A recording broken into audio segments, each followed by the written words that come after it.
Halo sobat semua, selamat datang kembali di channel novel kita. Sebelum kita lanjutkan ceritanya ini, ayo jangan lupa subscribe, like, komen, share, dan nyalakan lonceng notifikasinya agar mendapatkan notifikasi video terbaru ketika Mimin upload videonya. Istri yang dimanja, bab 85 gejala sisa trauma. Amandamu keluar terlebih dahulu, berdiri di pintu menunggu Siskamu. Begitu Siskamu melihat wajahnya tidak enak dipandang. Aku mau lihat kamu masih bisa sombong berapa lama, tunggu sampai papa mengusir kamu dari perusahaanmu. Oh, mengusir aku dari perusahaanmu. Amandamu tersenyum hangat. Sudah tidak perlu meminta Ricky mau memberikan tambahan modal untuk perusahaanmu. Siskamu mendengus dingin. Kamu benar-benar mengira Ricky Mo orang cacat itu punya banyak uang. Jaga ucapan kamu. Amandamu meliriknya dengan dingin. Kamu sendiri tidak bisa menjaga ucapan, masih mengatakan orang lain. Siskamu mengangkat dagu, tersenyum bangga, tiba-tiba teringat suatu hal. Senyum di wajahnya perlahan menghilang, dia membalikkan badan dan kembali ke kantor Kelvinmu. Amandamu melirik pintu kantor yang tertutup, membalikkan badan langsung pergi. Di dalam kantor Kelvinmu, Siskamu duduk di hadapannya dengan wajah serius. "Pa, ada yang aku lupa beritahu papa, Amandamu punya kartu hitam milik keluarga Mo yang hanya dimiliki beberapa orang saja." "Bagaimana kamu tahu?" Kelvinmu bertanya dengan wajah penuh kaget. Dia belum lama masuk ke keluarga Mo. Ricky Mo sudah memberikan dia kartu hitam. Saat itu aku dan Tommy makan bersama di Jade Imperial, aku melihat sendiri Amandamu mengeluarkan kartu hitam itu untuk membayarnya. Kata Siskamu dengan antusias. Dengar-dengar kartu hitam milik keluarga Mo tidak ada batasan nominal. Apakah sebenarnya kartu hitam milik perusahaan Mo ada batasan nominal atau tidak? Kelvinmu juga tidak mengetahuinya begitu jelas. Sebagai keluarga yang kaya, meskipun kartu itu tidak ada batas nominalnya, tapi uang di dalamnya pasti sangat banyak sekali. Melihat Kelvinmu percaya dengan ucapannya, Siskamu melanjutkan lagi. Kalau kita bisa mendapatkan kartu hitam yang ada di Amandamu, tidak perlu khawatir dengan modal usaha lagi. Kelvinmu sedikit tergerak hatinya, tapi dia seorang pebisnis senior, tidak bisa seperti anak muda yang begitu arogan. Melakukan apapun harus berhati-hati. Kelvinmu berpikir dan berkata. Tapi, mau bagaimanapun, kartu hitam itu pemberian Ricky Mo untuk Amandamu, apakah dia rela memberikannya untuk kita gunakan? Siskamu melihat Kelvinmu sudah tergerak, melanjutkan ucapannya. "Pa, kamu papa kandung Amandamu. Kamu yang membesarkan dan menyayanginya. Kita hanya menggunakan kartu hitamnya sekali saja, ini tidak masalah kan? Anggaplah dia salah paham kepadamu dan tidak mau memberikan kartu itu ke kamu, tapi paling tidak masih ada mama kan?" Kelvinmu mendengar ucapan itu, terdiam sejenak, menganggukkan kepala. Selesai kerja Amandamu pulang ke rumah, belum selesai memasak, Charles Mo sudah pulang. Di dalam villa ada penghangat ruangan, begitu masuk dia langsung melepas jas, hanya menyisakan kemeja gelap tipis dan celana jas. Dia pergi ke dapur mencari Amandamu. Dia bersandar kerak, dengan suaranya yang rendah dan datar berkata, "Bagaimana dengan proyeknya?" "Kebetulan Amandamu sedang memotong sayur," Amandamu menjawab dengan cuek. "Gagal." Ricky Mo berkata sambil menahan tawa. "Baru proyek pertama sudah gagal." Nada suaranya tidak begitu jelas, sulit ditebak apakah sedang menertawakan Amandamu atau tidak. Amandamu menoleh dan melihat ke arahnya. "Siskamu yang membuatnya gagal, bukan aku." Meskipun Siskamu sudah melimpahkan kegagalan proyek itu ke Amandamu, tapi dia tidak mungkin mengakuinya. Selesai Amandamu berbicara, membalikkan badan dan melanjutkan memotong sayur. Ricky Mo menundukkan kepala, tersenyum tanpa suara. Keesokan hari, hari Sabtu.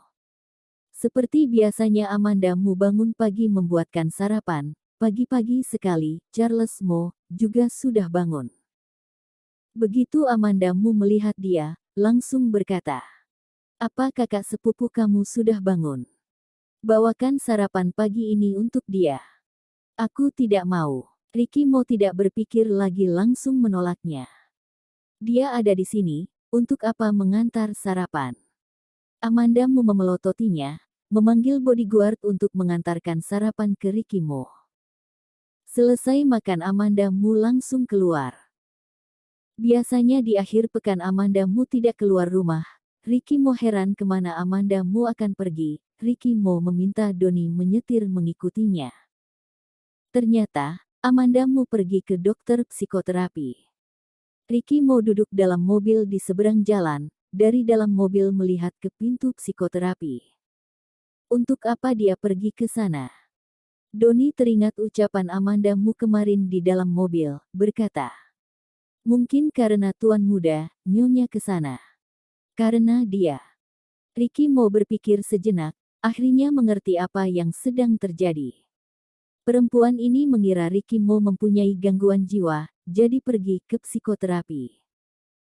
Amanda Mo masuk ke keluarga Mo sudah begitu lama tapi belum pernah melihat Ricky Mo, kalau saja orang lain, takutnya bisa mengira seperti itu juga.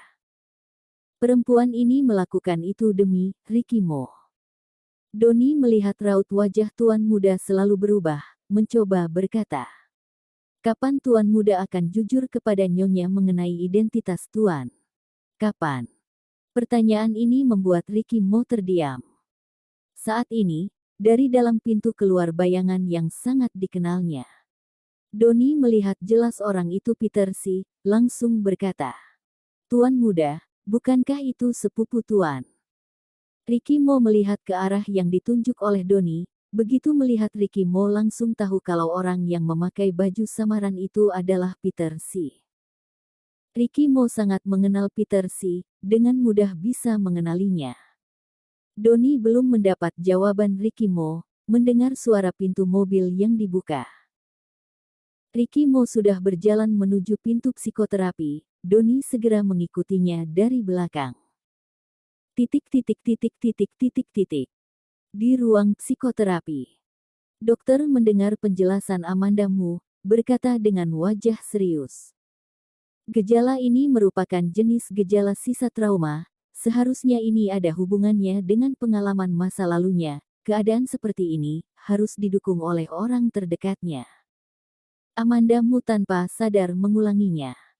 Pengalaman masa lalunya. Dokter menjelaskan lebih lanjut kepadanya. Dia mengalami kejadian yang begitu besar. Biasanya ada hubungannya dengan masa kecil dan masa remajanya, karena di kedua masa itu jiwanya belum stabil, relatif rapuh, baru ada gejala gangguan seperti ini. Dokter berkata dengan terus terang dan sangat mudah dimengerti. Ini hampir sama dengan apa yang dipikirkan Amanda Mu.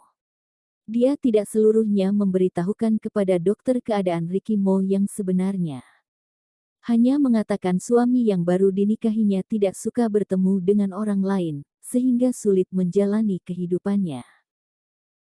Rahasia keadaan Ricky Mo di kota J adalah rahasia umum. Kalau dia menceritakan keadaan Ricky Mo dengan sangat jelas, mungkin dokter bisa menebak kalau orang yang dimaksud adalah Ricky Mo. "Baiklah, terima kasih dokter."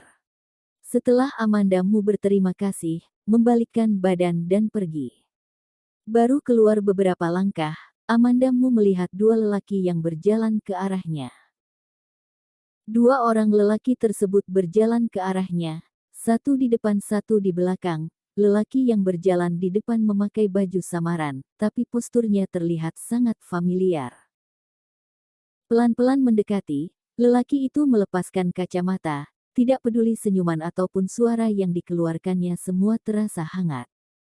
"Amanda Mu, ketemu lagi." Peter Si. Wajah Amanda Mu kaget melihat lelaki yang di depannya. Dia lagi. Ketemu lagi dengan Peter Si. Tanda seru.